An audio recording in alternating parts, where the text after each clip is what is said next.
guys, welcome back to Clumsy Cakes. My name's Amy. So this is always a very exciting time of year because Halloween is coming up.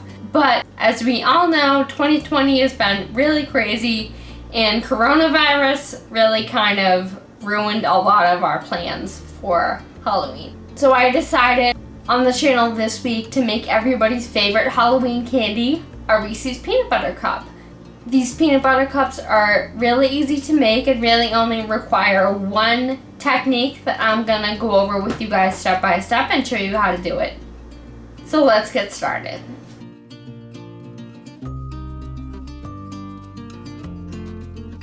The technical difficulties never end, you guys, I'm telling you. So I had a video of how I make the filling for the Reese's peanut butter cups, but my computer decided I don't need it. So I kind of lost that footage. But this is what your filling should look like. It should be kind of a thick peanut butter consistency. And you get that by mixing confectioner sugar, peanut butter, a little bit of vanilla extract, and some butter.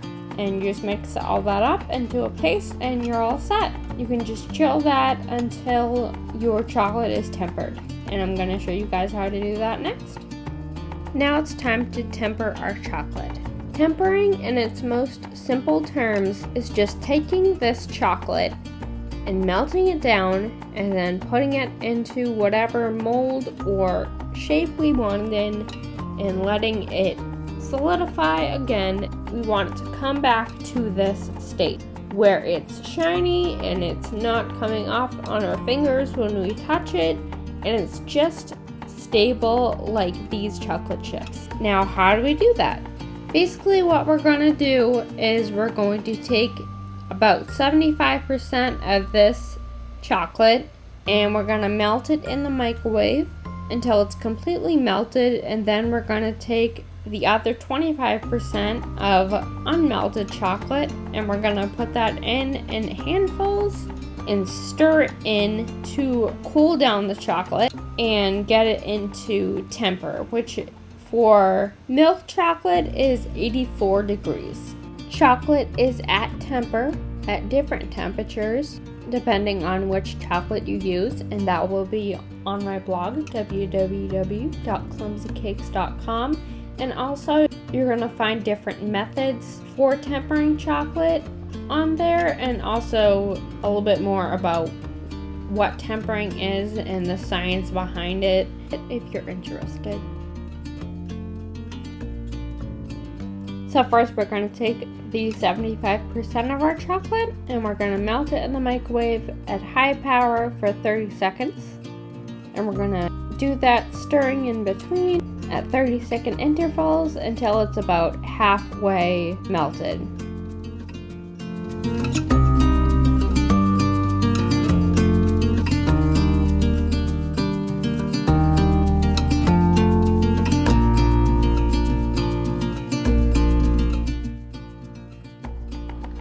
And then once we're at about half melted, we're going to put it in the microwave for 15-second intervals at high power until it's completely melted.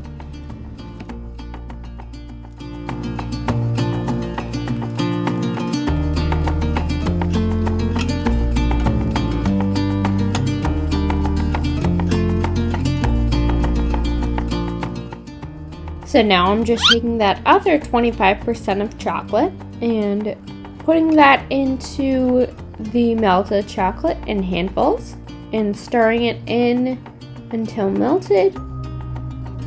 If your chocolate is not hot enough and you've been stirring and it's not melting in, then you can put it in the microwave for about 10 seconds to heat it back up a little bit. But if you just stir, it will eventually melt.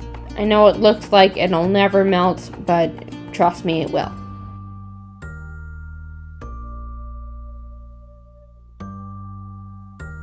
Before any of this is done, you want to prepare your muffin tin with some liners, and then you want to just put about a scoop of your tempered chocolate down into each muffin liner.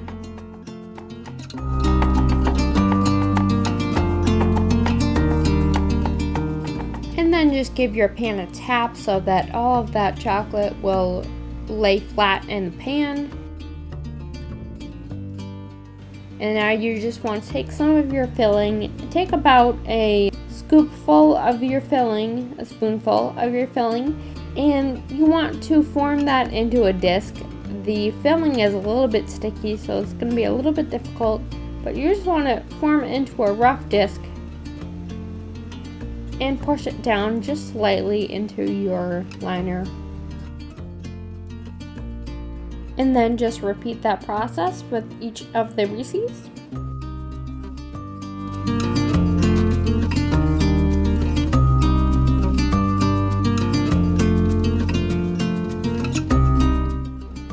And you can put your chocolate back into the microwave for about 10 seconds to warm it back up so that it is fluid again to pour into the molds.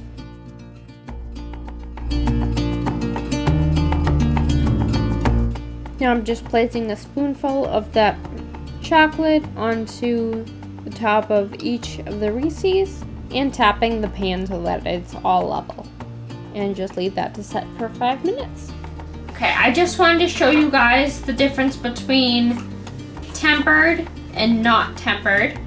These ones were ones I did yesterday, and I screwed up the temper, and you can see that happened because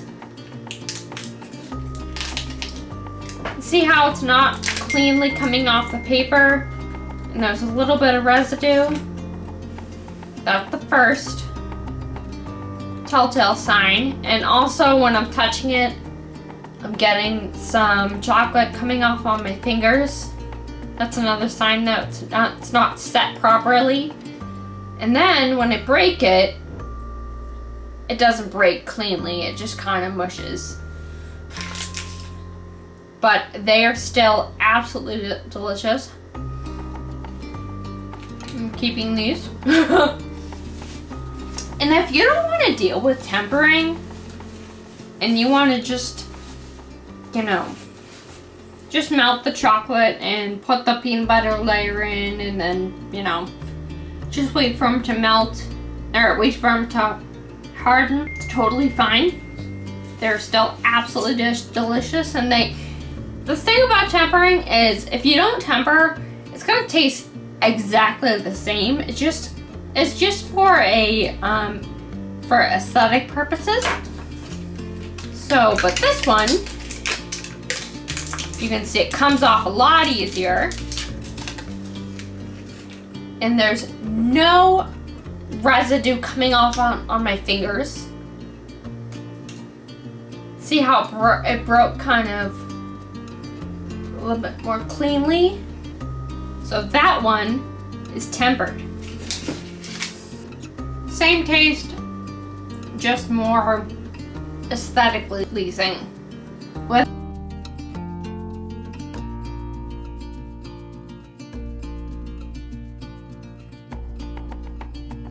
Whether you guys make the untempered version or the tempered version, these are absolutely delicious and they are sure to satisfy your sweet tooth this Halloween.